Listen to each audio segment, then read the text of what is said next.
Here we are again.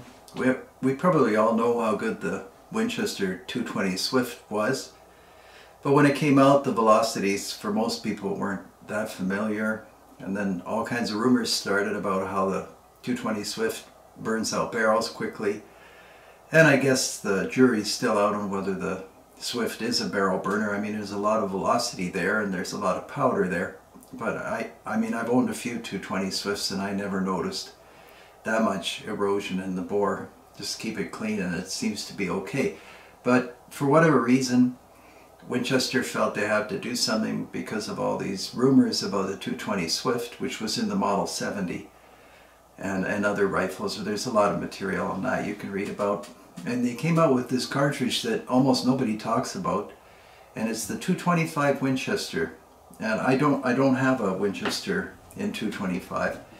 Maybe I had one at one time, but what I do have is a Savage Model 340V, and I think we made a video a while ago about the Savage Model 340, which would be this rifle, and as you know, it's one of my favorites because it's so economical and so excellent. It's you know, not the smoothest action.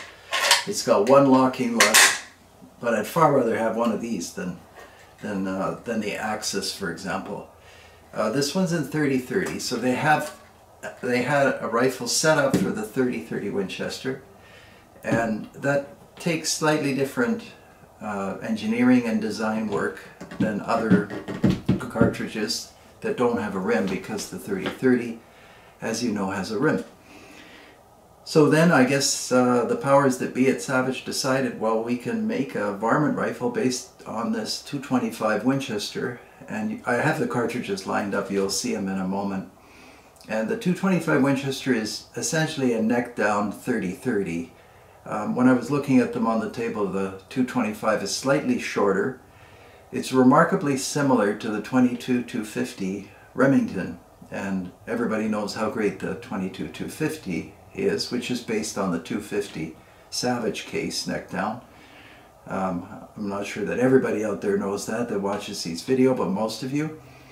But anyway, the 225 quite similar to the 22-250, and ballistically quite similar. And the reason I thought I'll make the video is the rifle's not very common, and it's the same action as the 340, but it's the 340V, V standing for varmint. It has the usual sights, and nothing in particular exceptional about the rifle, except the accuracy is phenomenal in this particular rifle. And I've seen 2 or 3 over the years. One had a heavier barrel than this. The other one was sporter weight barrel, just like mine. And the accuracy, well, it could be that they're just so close to the 22-250 that they have accuracy like the 22-250. And you can have a good look at the rifle. And somebody, you know, had different ideas, so they put this barrel band kind of sling swivel thing. I guess they must have been walking a distance, and then before filming I took off this contraption. See these holes? There was sort of a base there, and I guess that was for a bipod, which I shouldn't laugh, it must have been useful. But and I've seen, you know, some really old guns with bipods, and not that this is that old. Anyway, it probably was appropriate for the user. Other than that, it's perfect, and I have no complaints about the design of this rifle. The accuracy, as good as the 788 Remington and 22-250 that I have. If I had to say which one has the edge, well, probably this particular rifle, but I'm not saying that if you run out and buy a Savage 340V, it's going to be as accurate as this one. Maybe, maybe not. Anyway, it has all the features that you're used to, so I won't bother going over function. As I said, it has one locking lug, but also the bolt handle, and then a removable magazine. I have the ammo here, so you can see that it actually exists, because some people think it isn't being made. What they do is, I actually phoned to get information before filming. So they make a run of these like once a year or once every 2 years. And you'll see the ammo in a second, and if there's any doubt about what it's supposed to be used for, they're even good enough to put a little picture of what you should be using these cartridges for.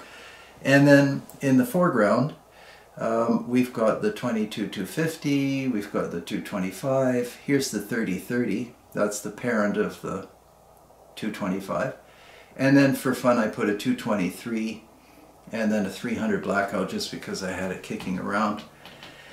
And I have to say, I hope somebody makes the 225 again, because it's such a unique cartridge. You can see the powder capacity. It may be almost identical. The case is slightly longer, the shoulder is moved forward compared to the 30-30 Winchester, but an altogether very strong case, which makes a difference with high pressure. Although it's not a sizzling pressure round. And if you're wondering what the rifle is here, I was just working on it. It was in a Patreon video. This is a very unusual rifle. Didn't even know it existed. It's a Walther JR, and I had to actually look it up. It's an excellent rifle. If you're wondering what these contraptions are, that's a claw mounting arrangement for a German scope, which I also have. Anyhow, I guess we'll make a video on that. It's in 7x64, which is a good caliber. So it's another element or aspect of my channel. I thought this is worth introducing. If you come across them, some people reject them out of hand because they don't know what 225 Winchester is. This is an extremely capable rifle, and I would say mostly as accurate as a rifle needs to be for the purposes that it was designed. And the 340 being a 30-30 is, I think, I would say very well known. The carbine, maybe not as common, definitely not in this condition. I guess somebody bought it and stored it for 30 or 40 years or whatever, but one comes across that kind of thing. So that is it. Savage 340V 225 Winchester. I always keep an eye out for the ammunition, and actually I wouldn't mind that heavy barrel model, but I'm not holding my breath. And as always, thank you very much for watching, for your notes and messages and suggestions. Please subscribe, and if you can, support me on Patreon. I appreciate that very much. And until next time, take care.